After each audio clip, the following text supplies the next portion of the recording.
One of the most iconic movie figures of all time, James Bond. We're going to talk about him from his start all the way to the modern day and much more. Coming up next on Rob Wright Show, that's Pop Culture.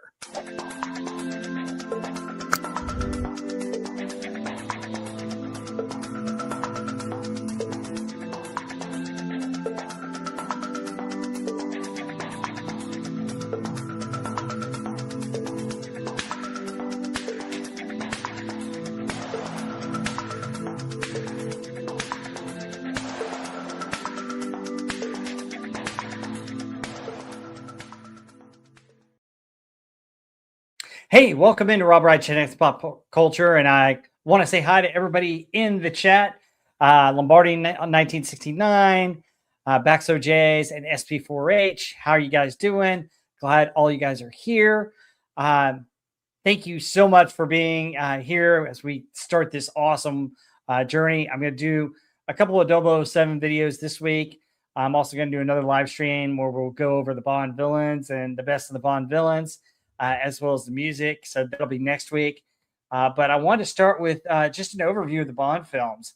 I love James Bond, and I'm sure you guys do too.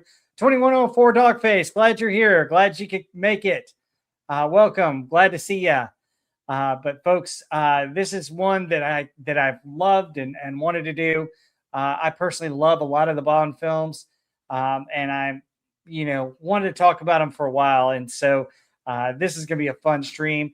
And folks, be sure, I'm going to try and post some polls in this one. So be sure to answer this one, which Connery film has aged the best. And then, the question about Bond, was Connery the defining Bond? I don't know. Tell me what you think. There's so many actors that played Bond and played him well. And we're going to talk about all of them right here, right now. So, let me bring my slides up because you want to see my slides and not my ugly mug. So we're going to talk about the evolution of James Bond from Cold War assassin to modern tragic hero. So James Bond evolved as the world has evolved. Each actor reflected the anxieties and tone of his era.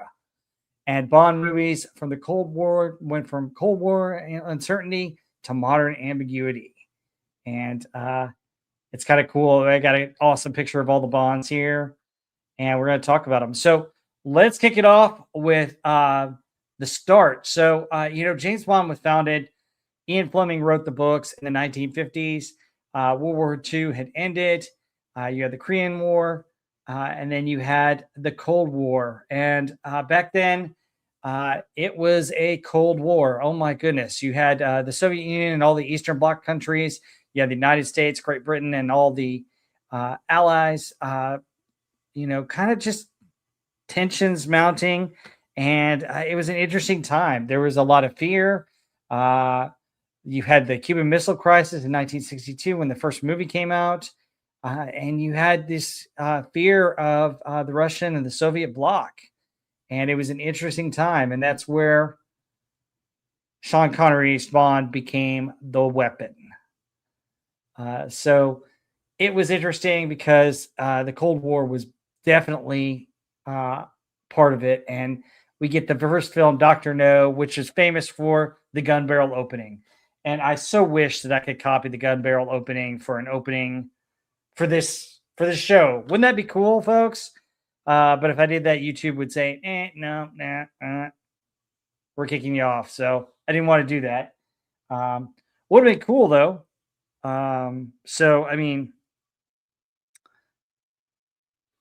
But we'll settle for a slide, though. I think the gun barrel opening is one of the most iconic in movie history. What do you guys think? Do you like the gun barrel opening? Let's see what you guys are saying. Let's see. The Bond books by Fleming really got me. I read all of them, but haven't watched all the Bond films. Oh, wow. Cool. That's awesome. I'd love to hear your take on the Bond books and how much different they are from the movies. I remember Live and Let Die and View to a Kill. Yeah, those are two ones with Roger Moore. Don't have a favorite Bond. I feel each actor suited his purpose. Yep, that's kind of what we're going to talk about here. And then Sir Christopher Lee has ties to the Bond story. Yes, he does. I believe Sir Christopher Lee is actually a cousin of Ian Fleming, and actually, kind of when he was in World War II, basically was in the spy network MI6 and worked upon with the same guy who was the basis for Ian Fleming's James Bond. As I grew up, Roger Moore was the Bond. So when I think James Bond, I usually think that's who I think of. Yeah, I grew up with Roger Moore as well. Um, let's see. Each actor reflected the anxieties and the tone of the era. Bond movies from Cold War, certainty and a modern ambiguity. Yep. So we've got Sean Connery, and Sean Connery was in actually 5 official Bond movies, and he went on to make his own.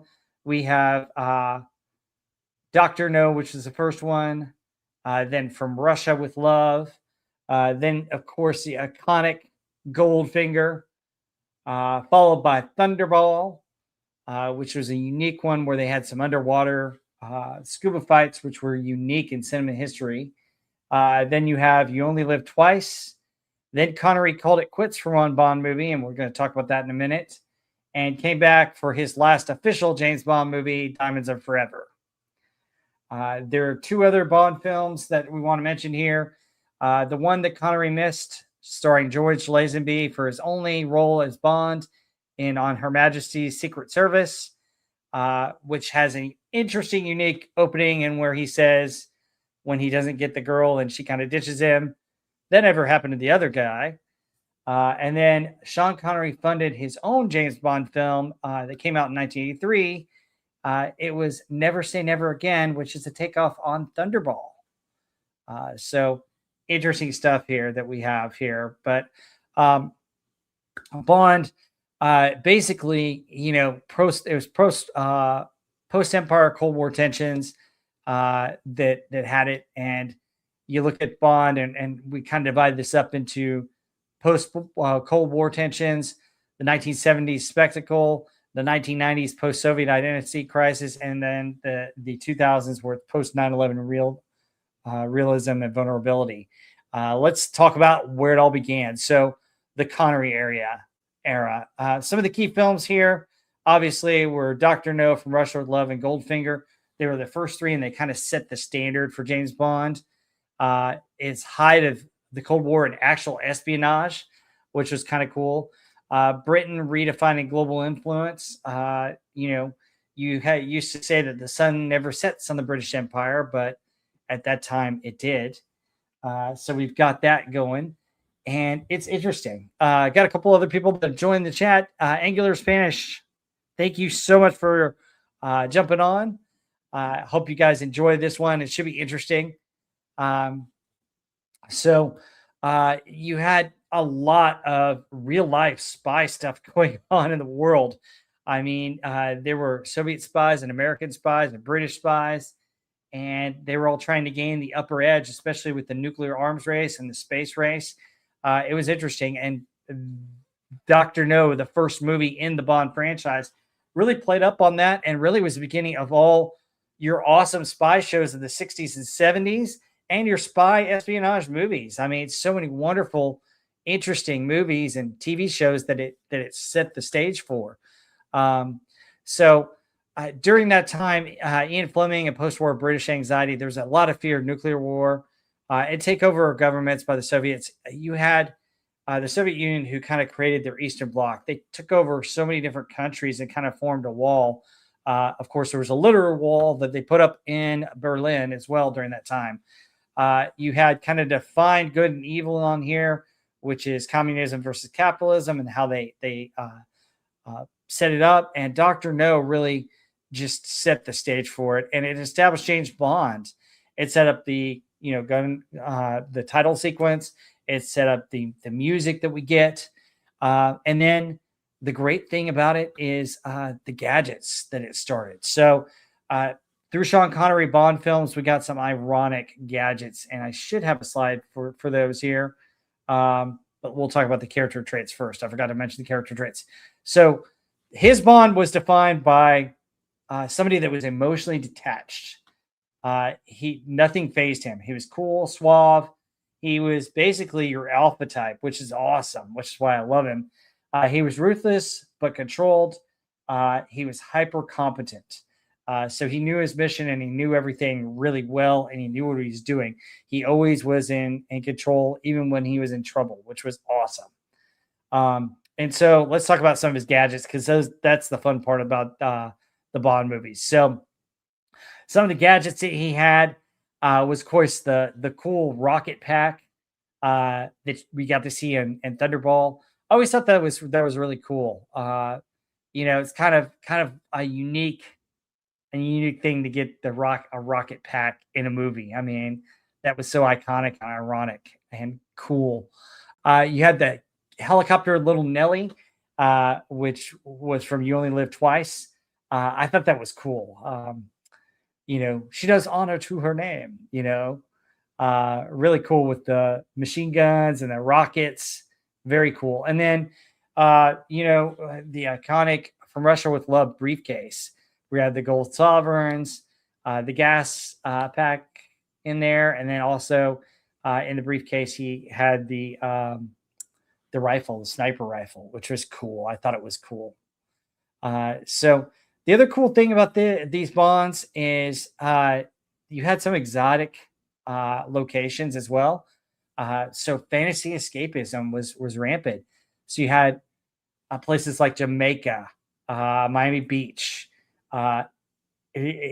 Istanbul, Japan, the Bahamas, and also they took Bond to Vegas. I mean, how interesting is that? But anyway, all of these were kind of fantasy and control dominance. Bond was also your masculine male. He himself was a model turned actor. His Bond was calm and controlled, like I mentioned. He was a ladies' man, and he drank and gambled, and he's very stoic. So I love Sean Connery. I think he's my favorite Bond. I'm not afraid to say that. But is he still the definitive Bond? Let me know.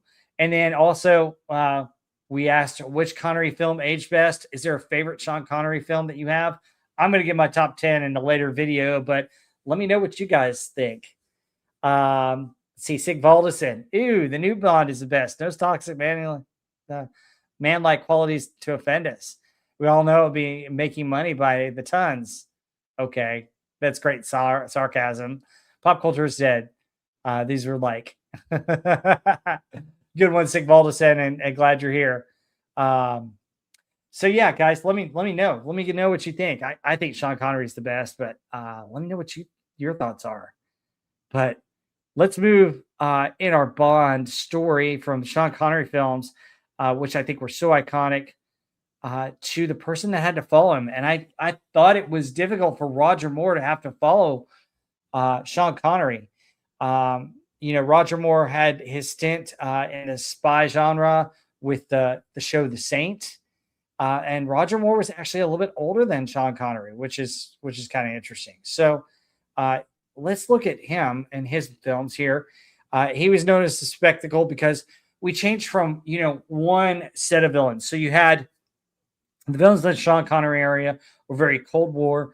You established Spectre as kind of a third-party terrorist organization, but you also had some of the Soviet enemies, and you had other types, but that was mainly the Sean Connery films with Boldfeld and Spectre. But now you get the Spectacle with all these maniacal villains, and this is where James Bond took a turn as the Spectacle under Roger Moore here. And let's talk about the world in that. We were still dealing with the Cold War era. The 70s was a little bit different. You had economic instability, high inflation. You had an energy crisis and an oil crisis. But you also, in entertainment film, you had the rise of the blockbuster. So in the 70s, we had Jaws that came out in 75. And then, of course, one of the most iconic films of all time came out in 77, Star Wars. Yes, the birth of the blockbuster kind of influenced Bond, and it really had an impact on the James Bond movies and the stories they were trying to tell. So it just was interesting. But also, we had still had the Cold War tensions. Here's another map of the world and just how divided it was amongst the Cold War nations, and just there was threat with the energy crisis and threat of still the threat of nuclear war. It may not have been as high as it was in the 60s, but it still was a threat. So as we look in Roger Moore, he had some iconic visuals here. You have The Spy Who Loved Me, which has one of the most iconic openings, and I'm going to do a top 10 openings. Of course, you had Live and Let Die, where he did some iconic stuff in New Orleans, and then you had James Bond in space, which was ironic with Moonraker, and we'll talk about his films right now. So he kicked it off with Live and Let Die, followed by The Man with the Golden Gun, which actually had Christopher Lee of horror film fame as the villain. Then we have The Spy Who Loved Me, where it seems James Bond team up with a Russian, and you had a Russian and American going after a maniacal villain in that one. And then they were supposed to do For Your Eyes Only as the next Bond after The Spy Who Loved Me, but with the rise and popularity of Star Wars, they decided to do Moonraker next, and you got James Bond in space, which I think is a cool poster. You have him in space, and he has Jaws floating right behind him. So iconic, so cool. I do think we got some iconic villains out of the Roger Moore years. After that, we followed with For Your Eyes Only, which is interesting. Very interesting movie. And went into the 80s, and we see some computer technology that was used in that, followed by Octopussy, and then Roger Moore's final outing with A View to a Kill. So, the interesting thing about Roger Moore is that Bond kind of changed. It had a different tone to it. You had more humor and camp. You had larger than life villains. And then we escalated the gadgets, and we're going to show you some of the awesome gadgets here. So you had one of the wristwatches, which basically he could use kind of as a saw. He spun it, and it cut the ropes, and that was in Live and Let Die. You have both these two gadgets on the right-hand side are from The Spy Who Loved Me. He had a wristwatch, which kind of printed out, hey, report to HQ on the double, which is kind of cool. And then he goes into the ski thing, and he has a ski pole that doubles as a gun, which I always thought was really, really cool. And then finally, we get another one, which is wrist rockets, which is kind of cool. Another spy trope, which I think is really cool. The evolution of the gadgets. And then the other thing about the James Bond of Roger Moore's era, you had a lot of camp and humor, and so there were some funny scenes that I thought were interesting. So you have, of course, the scene where he goes in the Man with the Golden Gun, where he's interviewing the guy with the bullets, and he shows him a new sniper rifle, and he kind of aims it where you wouldn't expect James Bond to aim a rifle. It was kind of funny to kind of interrogate the guy making the bullets for Scaramanga. You have the iconic leap over the crocodiles, which I thought was rather amusing, but you could probably never really do in real life, where he's running over the backs of crocodiles that are out to get in. You have the iconic car scene in The Man with the Golden Gun, where he goes up and over, and it kind of does a twist, and that was a real stunt performed. And then they had the sound effects, which made it kind of campy and funny. Then you have an Octopussy. You have him dressed as a clown at one point, which was kind of campy and funny. So, I mean, whoever thought that James Bond would dress as a clown? Finally, in oh man, golly, the surfboard scene on the snow. So he loses his skis, and he is on a snowboard, and then they start playing Beach Boys music as he skates across the water to get to the submarine and get away from the guys, um, which is in View to a Kill. It's hilarious. I can't believe that they did that, but very campy, very fun. But it was interesting, and that was kind of the Roger Moore era. And the question that I have for you guys that I'm going to put in another Q&A that I'll throw out there for you guys. Did Roger Moore save the franchise or dilute it? And I'm going to just throw that out there for you guys.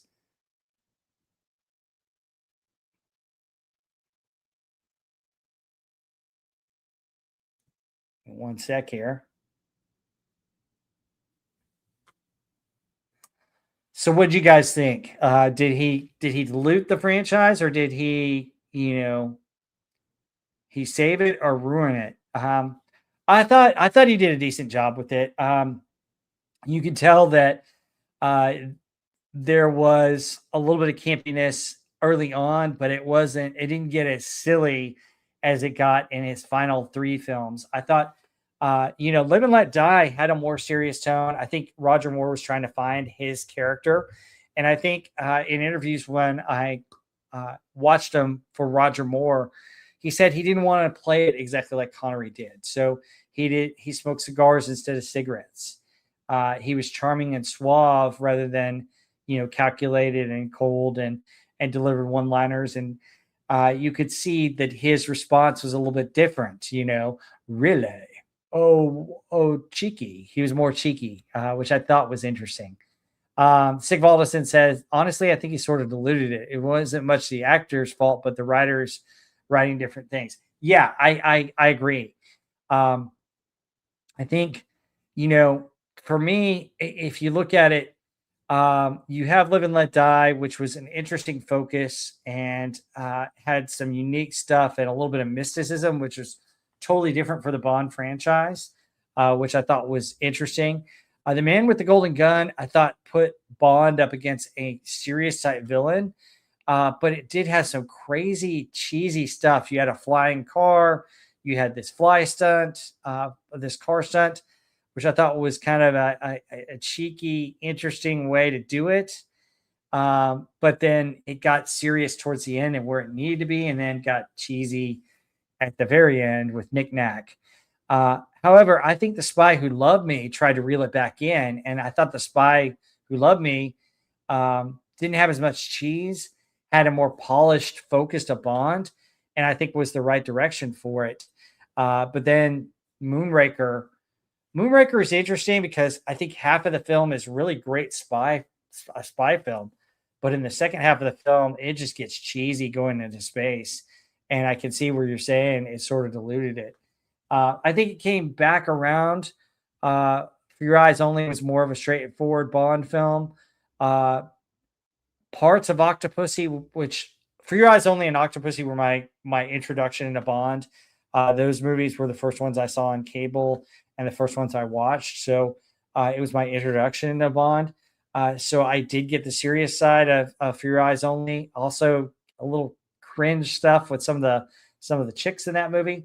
Uh, Octopussy I loved, but it did get kind of campy with Bond dressed as the clown in the circus, which I don't think he needed to do, but it's kind of tongue in cheek. And I will say this: if you're a G.I. Joe fan, uh, some of the villains in Octopussy influenced some certain characters, and maybe I'll talk about that on a later stream. But yeah, it diluted it in a sense, and it made it so campy. Um, you know, I wonder if Roger Moore wanted James Bond to be more serious. I wonder if he did that too.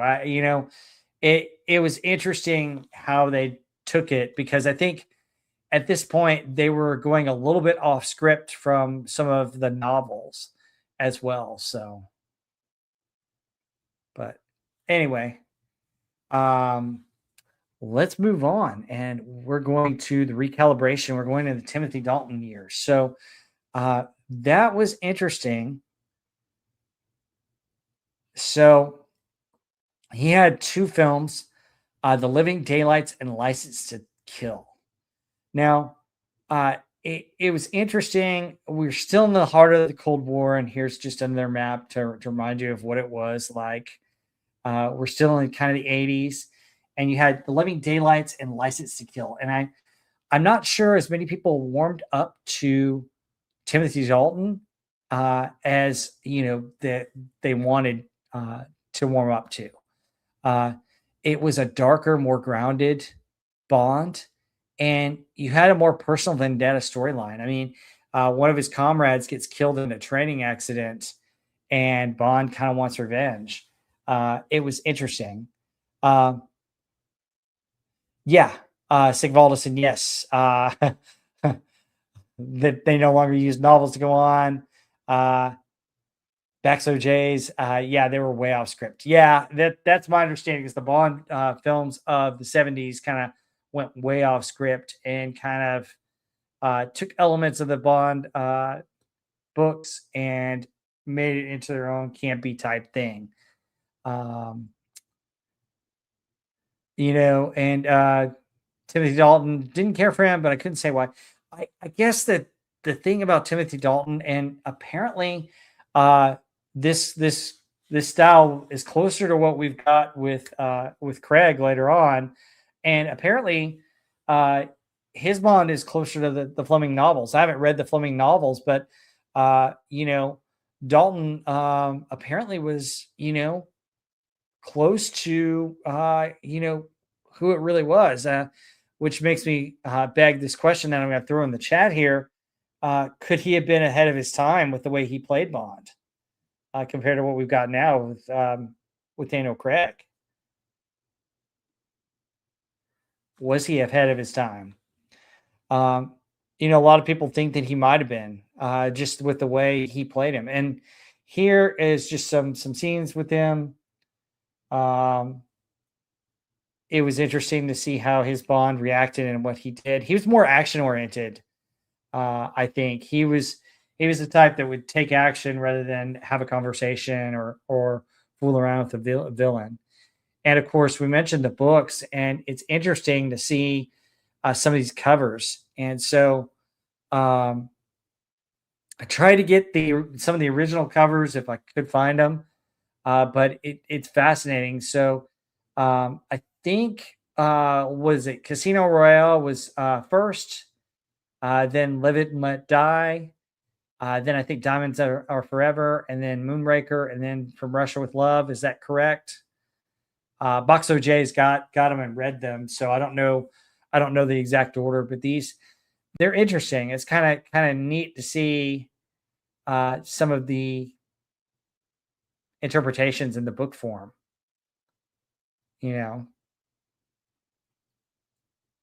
So especially like From Russia with Love with the train, Casino Royale, we see with them at the casino table, Moonraker with a rocket,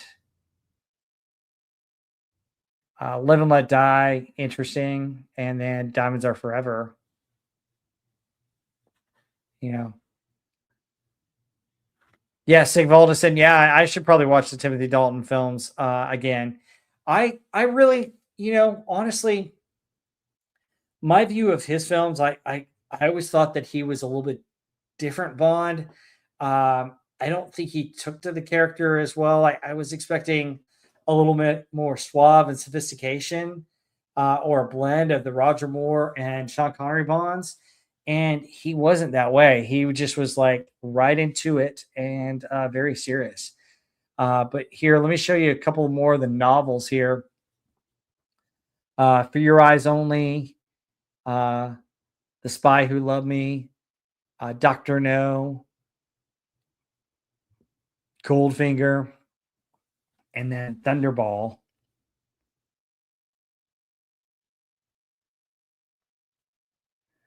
Sigvalda Sin, a movie of him driving a tank willy nilly.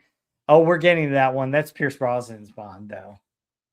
But yeah, it's interesting to see these books, and I wonder if I should go back and read them. And then here are the other books: The Man with the Golden Gun, On Her Majesty's Secret Service, You Only Live Twice, and then Octopussy and the Living Daylights were actually short stories that they developed.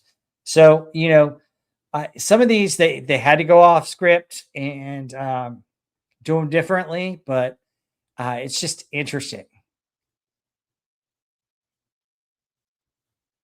Yeah, that cap, I definitely wasn't amused. So, but it was fascinating, a fascinating time period in the 80s. We did have a Bond all the way to 1989, and then Bond disappeared for like 6 years while they revamped. And part of it was they wanted Pierce Brosnan to replace Roger Moore. They wanted him actually in the early 80s. Basically, For Your Eyes Only was supposed to be Roger Moore's last outing as Bond. But the problem was um, he was Remington Steele, and his contract with Remington Steele uh, basically prevented Pierce Brosnan from becoming Bond. So what happened is they hired Timothy Dalton after Roger Moore ended his career after he had 7 movies, which was pretty good, quite a few. So all right, guys, let's get into Pierce Brosnan and talk a little bit about him. Um, the villain. Oh, by the way, the villains for Timothy Dalton were not Cold War era villains, really. They were drug dealers and other types of things. I know we had the war on drugs and some other stuff, but it was the '80s, and we're focused on a different things, and we see the end of the Cold War coming up, and it starts to be reflected in the revival. So the revival, 1995 to 2002, Pierce Brosnan's Bond. So basically, what happened is Bond went on hiatus for about 6 years. During that time, the Berlin Wall fell. The Cold War was ended with the coup in Russia, and all these communist countries on the communist bloc just started to crumble, and government started to change. And it was interesting because Bond became kind of a relic of the Cold War, and they had to kind of revamp the spy novel and the spy movie to do something different. And so it was interesting to get GoldenEye, and GoldenEye really did revive Bond. It revived the whole franchise, and I thought it was great. So here's the Cold War. You had Russia following the coup, which took it down, and then um, here we see Berlin Wall. But you have Pierce Brosnan's films that we've got here, and yes, there's the tank in Russia that we're talking about. But we have 4 films, kicking off with GoldenEye, Tomorrow Never Dies, The World Is Not Enough, and Die Another Day. Um, Basically, his Bond balanced the classic charm with modern pacing. He had a lot of different gadgets, did a lot of different things, but it was kind of the Bond for the modern era of the time. It was post-war, Cold War uncertainty, rise of global media influence, and GoldenEye just revolutionized the Bond franchise and brought it back. The other thing that was a cultural phenomenon that I cannot forget was the game, the GoldenEye game. Did you guys play that? We did, and the cool thing about it was you could be iconic Bond villains, and you could play all the different levels.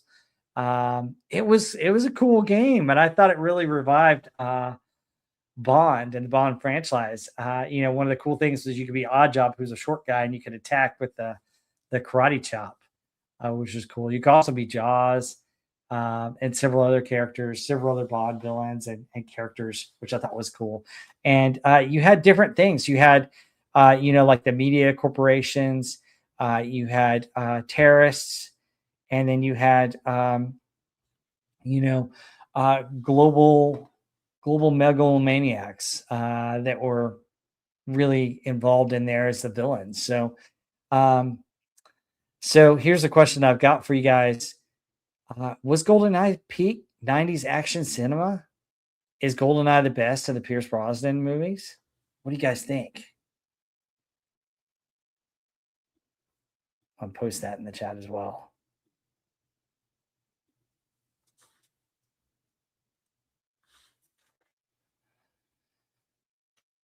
Okay.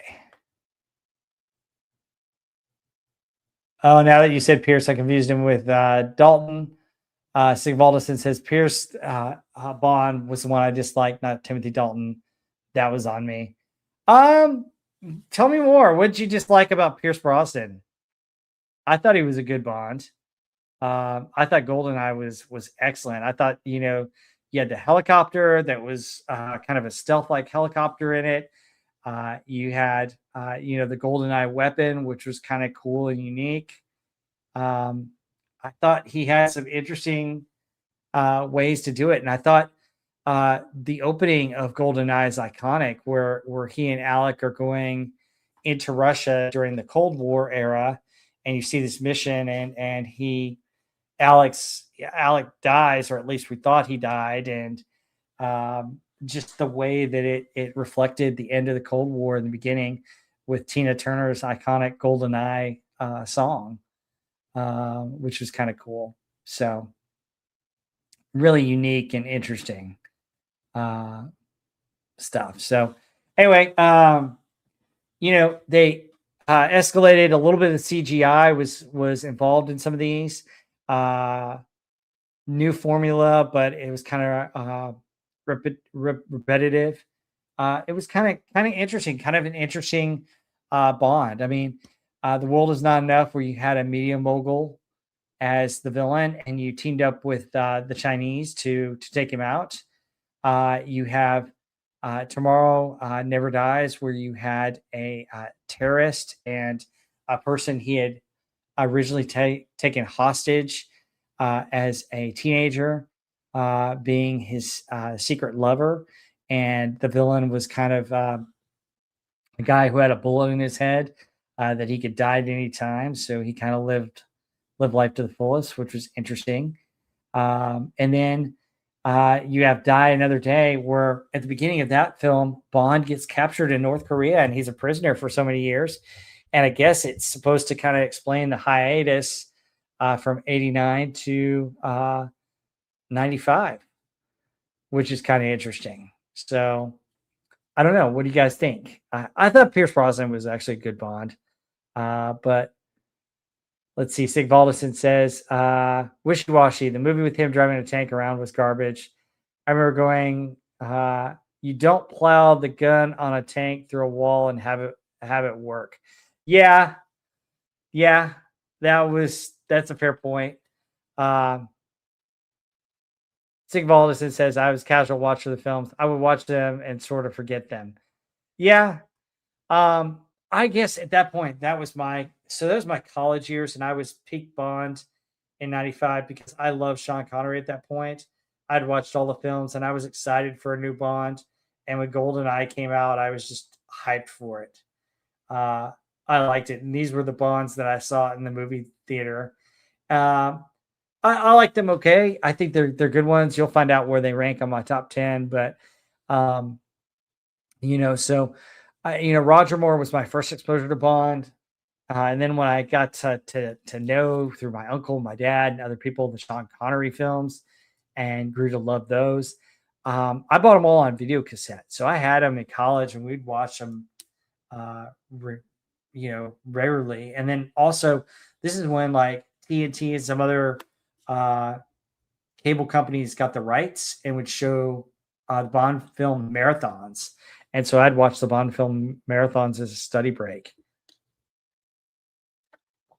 They'd always come on around the time of finals too, which is odd. It was weird, but I thought it worked. So very cool, very, very interesting stuff. All right, so let's go into the modern era. So the human Bond, and this is Daniel Craig's Bond, and we get into his movies, where we had Casino Royale, Quantum of Solace, Skyfall, Spectre, and No Time to Die. And it was a major shift in the way they did Bond. So what they did was they stripped away the excess. They focused on the origin and vulnerability. The character evolved to where he had emotional consequences, some physical toil, sterilized storytelling arc. The major shift was Bond can actually fail, he can age, and unfortunately, in the last one, they killed him. Um, so, you know, did this era that we just got into did it redefine the character permanently? Um, I think it kind of did. It was interesting. I thought it was fascinating that they decided to go back and start with Casino Royale, and I think Casino Royale was really good. And I was excited about Bond after I saw that movie, um, because it took him back to the very originals. I love the fact that it went black and white at the opening, and you saw, the double O means two kills in order to get the double O, which I thought was cool. And I thought Casino Royale had a great movie. Some good cars, some great scenes. I thought it brought back classic Bond type villain. Lashif was a great villain, and I thought it ended on a high note to where it set up the franchise. There's a cool twist at the end with Vesper and some of his other allies, and it really was an entertaining, great movie. Then we got Quantum of Solace, which I thought was a big time downer. I think I'll tell you right now, Quantum of Solace, I think, is probably one of the worst Bond movies I've ever seen. Um, it just something felt off about the movie, and it wasn't so much Bond, it was just the story was terrible. The first half of it, we see kind of the continuation of Casino Royale, and kind of his vengeance thing. But I guess with these movies, the other thing about it that I didn't mention here is there's a continuing story throughout all five of them, and you really didn't have that with the other Bond films. All the other Bond films, you could just pick up and watch it on its own. Uh, what do you guys think? Do you think that kind of killed it too, to have a similar storyline through all five of these movies? I think it kind of killed it a little bit for me as well. Um, but Quantum of Solace, I don't think there was any way to save that script. It got into kind of a environmental type villain, but it didn't go into how you would change or destroy the world. It wasn't that great. And then Skyfall, which I think was a return back to the original Bond. I thought it was an interesting one. It did show an aging Bond, where it was for the 50th anniversary, and you see him get shot in the opening footage, and then you learn kind of about his past, where he grew up. And originally, I think they were gonna try and get Sean Connery to play uh, the gatekeeper, or the guy who was taking care of Skyfall, but he refused to do it. He refused to come back, and they got I think it was Albert Finney that they got in there to get it done, and he did a good job there. And it was interesting. Skyfall was very interesting movie. You had a good villain, kind of a former MI6 as well, kind of your GoldenEye, and I thought it had some throwbacks. So it had the car from Goldfinger that they brought back in Skyfall, and a couple other nods to the franchise as well, which I thought was really good. You get to explore who Bond was before he became James Bond, and I thought that was interesting. Um, the fall of his in Skyfall bordered on Lucrutus. Yeah, you get shot off a moving train into the water. I'm not sure you're going to survive that, but only Bond. I thought the cool thing was he's sitting there having drinks, and he's got to drink the thing with the scorpion without getting stung. And so he takes the shot and then gets it without being stung by the scorpion. I thought that was cool. It was interesting. Spectre was an interesting deviation. It was a very dark film. You had it start with Day of the Dead in Mexico, which was interesting. And you find out they bring back Blofeld. And part of the reason why Blofeld and Spectre was not seen prior to all this is because they had lost the rights to the character and that group for the longest time, which kind of stunk because you couldn't really call him Blofeld in the beginning of For Your Eyes Only, where he's the iconic guy in the wheelchair with the cat, and you know who it's supposed to be, but they couldn't call him that. And you have the helicopter scene, which I thought was cool. I love that part of it For Your Eyes Only. But Spectre is a very dark film, and you find that he was kind of an adopted stepbrother who faked his death of James Bond, which, okay, I think you had the young James Bond cartoon, which kind of, I guess, influenced that. But I don't know. I didn't like it. I didn't like that aspect at all of Spectre. And it was an okay film, but I don't think it was what I wanted Spectre to be. I didn't want a familiar relationship.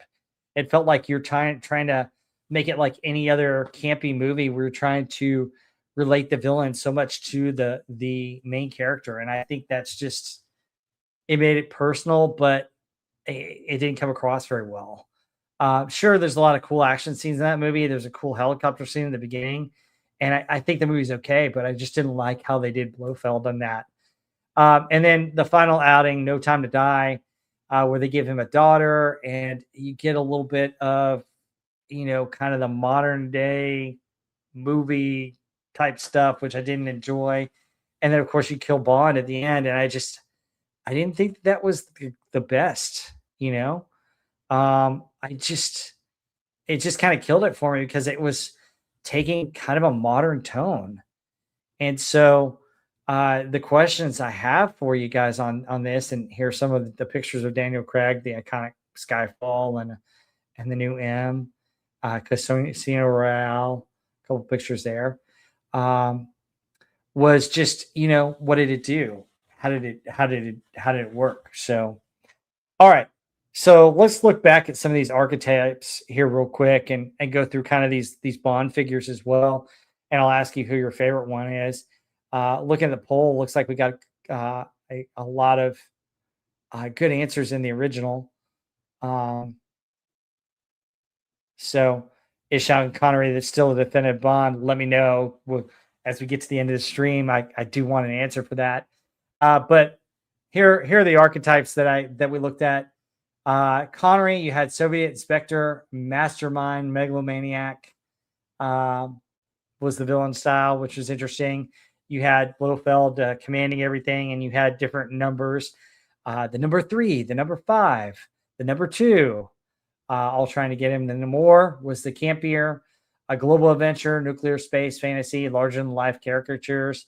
You had Drax trying to destroy everybody from space. You had some others that were, another one that was trying to do nuclear armaments and live everybody life in the sea. So it was kind of interesting. Dalton with drug cartels and rural cops, grounded, more violent, was kind of interesting. Johnny CRM. I don't know. I actually like Quantum a lot more after rewatching it. Yeah, Quantum of Solace. I don't know. I can't say that I liked it. I own it. I've watched it a couple times, but I just was like, oh. And then you got Brosnan, which is corporate action hero, media moguls, tech threats, corporate power villains, kind of cool stuff. And then Daniel Craig's The Human Weapon, Terror Networks, Betrayal, is more personal and psychological. Yeah, great schedule. Yep. And here we go with this one. Talk about their masculinity traits, which I think is important here. I Connery's Bond was more alpha dominant. He was detached. Stylish realism was the tone. Moore was suave, witty, iconic. He was campy, kind of camp spectacle. Dalton, intense, serious, and restrained. And I think that's what happened, is that he was too intense for Bond. And I think that's why people didn't really warm up to Timothy Dalton. It was dark realism. And then Pierce Brosnan was a balanced charm and force. I thought he did a good job. I think some of the scripts got a little bit ahead of him, and were not as great, but it was a slick blockbuster. And then finally, Daniel Craig, um, vulnerable, aging, wounded, which I thought was good for Bond. He was gritty. Uh, it was an interesting character development to do it, but what I didn't like was, first of all, you had the same continuing story through all of his Bond movies, which I think kind of broke up what had been done before. And then I just thought, they missed the mark on some of the plots and some of the ways they chose to introduce the villains. I like the fact that they made some personal things for him, but I think they got it. They focused too much on the personal side, where you made him kind of be an adopted brother of Blofeld. That you made him get too involved with Vesper to where he's getting to that. He falls in love with another lady and has a child, which it's interesting. It goes back to one of the movies where Bond gets married, but again, how are you supposed to have an action hero if you explore too much of those vulnerabilities? Which there's debate on that. I'll debate it. Let's look at the box office on these. So, Connery, Cold War tension, explosive franchise. I mean, that's iconic. Everybody through the Cold War era kind of just could appreciate those at the time when they came out. Moore had a huge global box office, and it was more escapism. It was interesting how you had collaborative stuff. You had The Spy Who Loved Me, where he collaborated with the Soviets rather than made them an enemy. Dalton was moderate and transitional, but I think we're getting Cold War fatigue, and part of it, I think the stories and the acting didn't quite live up to it. And then you had the '90s revival, a post-war, uncertain times. I thought that was interesting. Pierce Brosnan to a T. And then Craig, the critics loved him, critically acclaimed, post 9/11 realism. I thought it was good. Um, Pantham, yeah, Craig as a human weapon feels a bit off. Yeah, I think so. I think he's more of the vulnerable Bond. I don't know that he's the human weapon. I think Connery was the human weapon because Connery was sophisticated and suave. Uh, Craig was more like the book Bond. Uh, he beat the crap out of people, more of a brawler. Yeah, I would agree. Brosnan's corporate villains were kind of iconic. Yeah. Um, we used to joke that the book Bond was more hands-on as he choked out a couple of dudes. Yeah, you had Connery killing guys just like that. I remember Doctor No with the villain sneaks in and he has, oh, this is Smith and Weston, and you've had your six. Boom, boom. Kind of cool. But yeah, he was kind of a cold-hearted killer. Um, but yeah, it's interesting to look at all these and look at how they are. But let's bring it into today and where we're going from here. Do you guys think Bond has lost his identity, or does a modern Bond reflect cultural change? So, what do you guys think?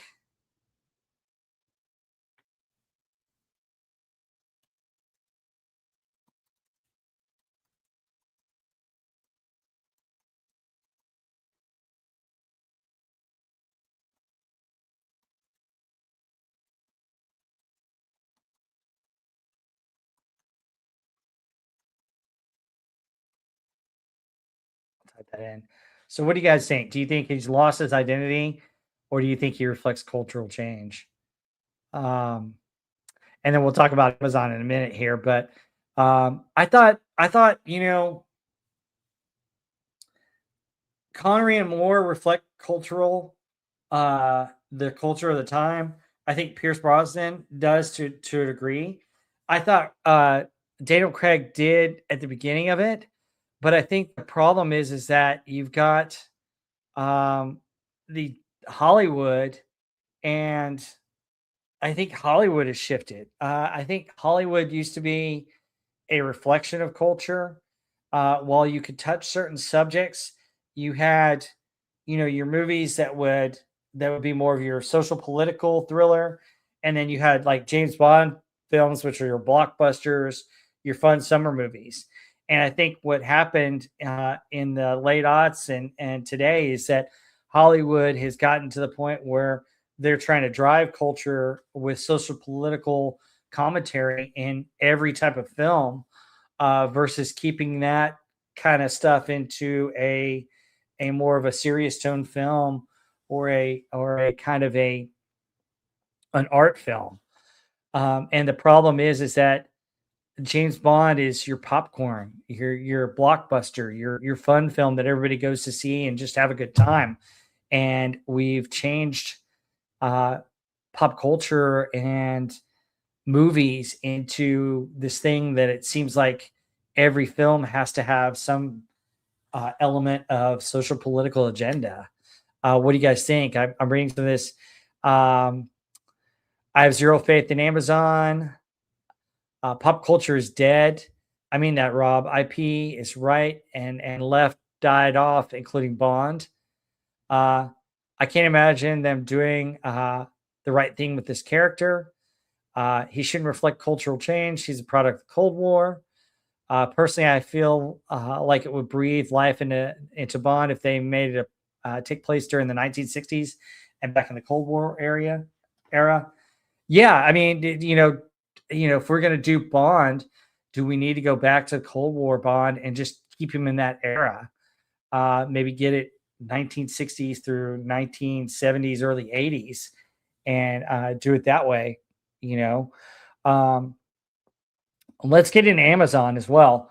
The Amazon opportunity versus risk. So corporate influence versus creative control, streaming future versus theatrical legacy, long-term franchise planning.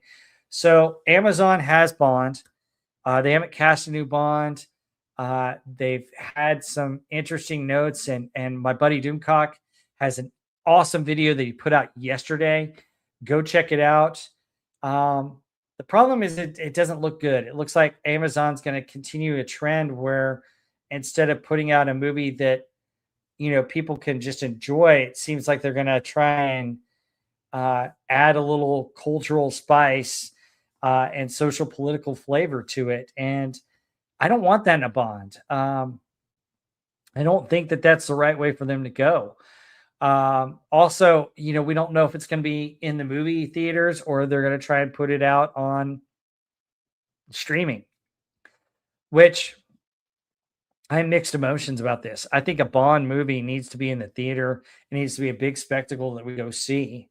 I think if you want to do a TV show that's kind of similar, or do a spin-off show with a different character, like you could do Felix Leiter. You could take Felix Leiter and make a TV show of Felix Leiter, and you can have Bond come into a couple episodes of that and do a Felix Leiter spy TV show, and have the James Bond character be your character for the movies. That might be something that they could do to balance your streaming shows versus your movies. But it's interesting and kind of, what do we want? Return to the standalone adventures, periodic piece, Cold War reset, continue with the emotional sterilization. I think a thread of 1 to 2 movies with emotional sterilization is decent, but I don't want to see a Bond trilogy to where everything has to relate it. I like Bond a little bit better when you have standalone adventures. I think he's more of a standalone adventure type character. And I would love to go back to the Cold War and do the Cold War, because I just don't know that the time we're living in reflects it. Let's see what we've got here. He shouldn't reflect cultural change. He's a product of the Cold War. Yep. Personally, I would like it if they breathed new life into Bond, but they made it take place during the 1960s, back to the Cold War era. But the writers of today don't live during that time. What we have now would be Bond quandary would be with all the different, the pronouns and those type of things. I would say leave that out of my Bond. Leiter was an awesome and very prominent character in the books. Yeah, I've heard that he was very prominent in the books, and I liked when they brought him back for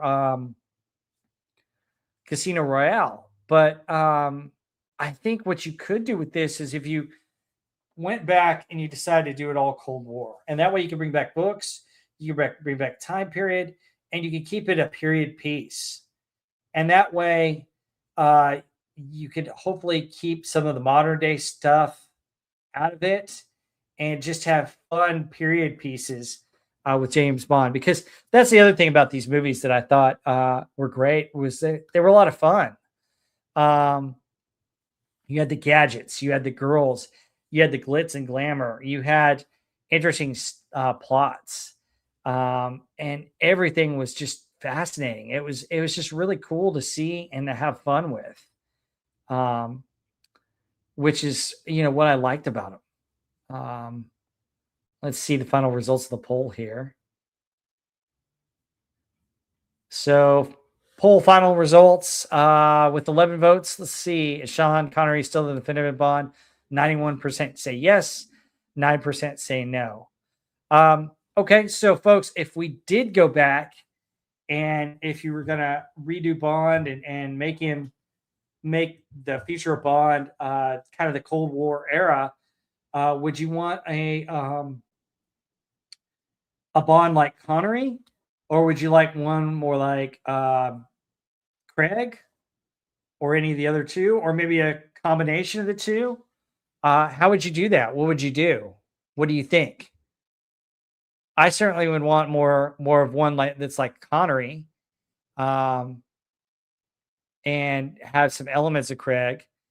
Um, Now, Boxo Jay Z, yeah, I think Henry Cavill would be a great Bond, and we got to see what he would be like as Bond if you guys watched the Man from Uncle. Now, Man from Uncle didn't do as well at the box office as we thought it should, or as I thought it should, but it took place in the '60s, and I thought it was a really good movie. I liked it. I thought it was great.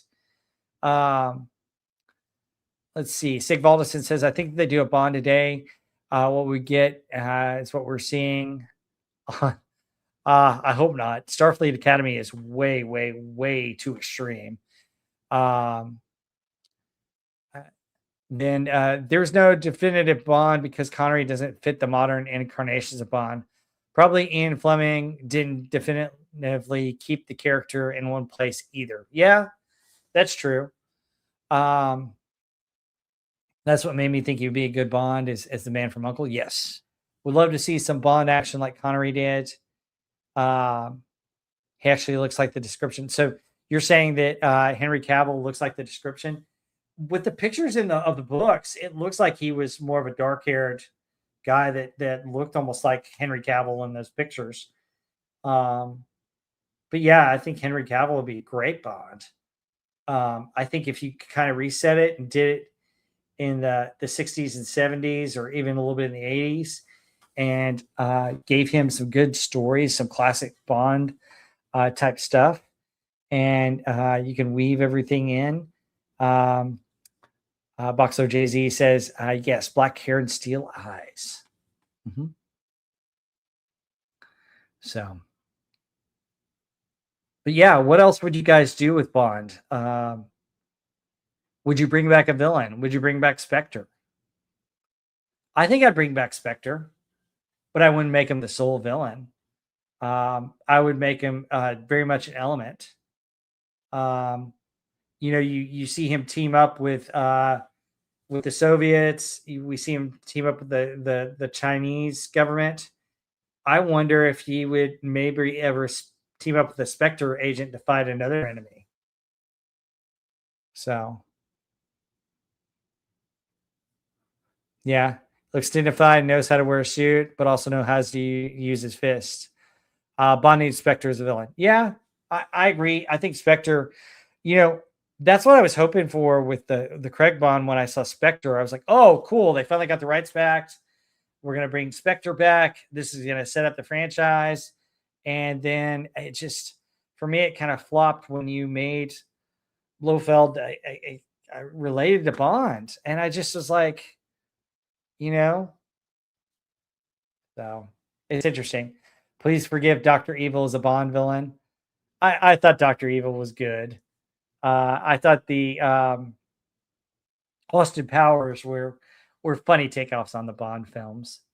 But were there any spoofs that were good? Are there any other spy movies that you thought deserved their own genre as well? I mean, I wish The Man from Uncle would have taken off because I would have liked to see that. Um, I do like all the Mission Impossible movies. I thought they were good. I don't know that they compare as favorably as the Bond movies. What do you guys think? Is Mission Impossible compared to James Bond? Is there correlation? Is there something there that you like?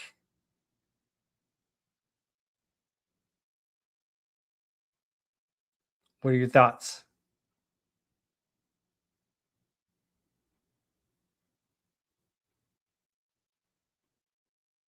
The Man from Uncle is pretty good. It's a pretty good Bond film. Yeah, I honestly think he almost played James Bond in that. He almost did. I thought it was kind of cool. So yeah, The Man from Uncle was great. So, any other thoughts on James Bond or the movies? Was this a good topic of discussion? Um, I think it's interesting. I love the films. I can watch them. Uh, Seeing Mission Impossible movies were mostly solo adventures versus team missions.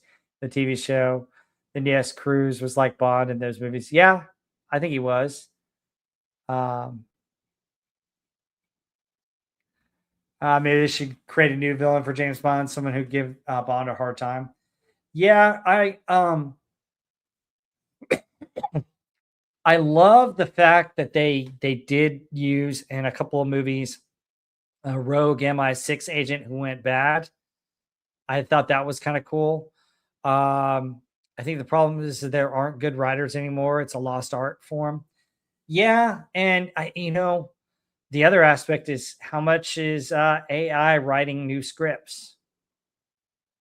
Um, you know, what I would do is I would try and go back to Ian Fleming's original Bond and try and understand characterization and stuff like that. The other thing that I think you could do, which would be interesting, is um, how about this, guys? What do you guys think of this? Classified documents that have become declassified that talk about actual spy missions. Could you get some of those stories and revamp them into a real James Bond type movie? So, yeah, AI doesn't have heart or soul. They need real people to think and write. I agree 100%. So, cool stuff. Yeah, I mean, it's interesting. It's interesting retrospective to look at all these Bonds and all their films and see how they reflect, some of the time of the day and just how they act. Writing is very hard, takes loads of time, and there's so many modern stories to use. Yep. Wallace saying, thank you for being here. Personally, I prefer original TV shows during the 1960s instead. The Man from Uncle, starring Robert Vaughn as Napoleon Solo and David McCallum as uh, Eli. Uh, I can't pronounce his last name. I forget how to pronounce that last name. I'm terrible pronunciation. I have a feeling that most real spy stories are way more boring than we think. Yeah, I bet you they are. Um, it's you've got the different type of spy story, whether it's very action oriented or very mystery oriented. I think an underrated film that was an interesting spy movie is Tinker Tailor Soldier Spy. It's a very intriguing movie, but it's more of an intellectual level, um, which I think is fascinating. But I don't know, what would you want to do? I like the Mission Impossible type movies, and I think they're the closest thing to Bond movies that we can have. You had the Jason Bourne series, which is interesting, but the problem I had with those movies is that they got to the point where they were too gritty and in their justification as how they were shot. I mean, it's just like it was, you know, they had some cool concepts, but some of the chases and stuff were just it almost gives you epilepsy watching the cameras on that. The fastest writer I can think of has been Hecht, and he spent 10 days writing Scarface original screenplay, but spent like every working hour of the day at his typewriter with a cigarette. Um, yeah. Uh, the Avengers starring Patrick McCain as John Steed and Dinah Rigg as Emma Peel. Yeah, yeah, I hadn't watched any of those, but I heard they were very good. Uh, Usually it takes months or years to write a good story and things. Yeah, yeah.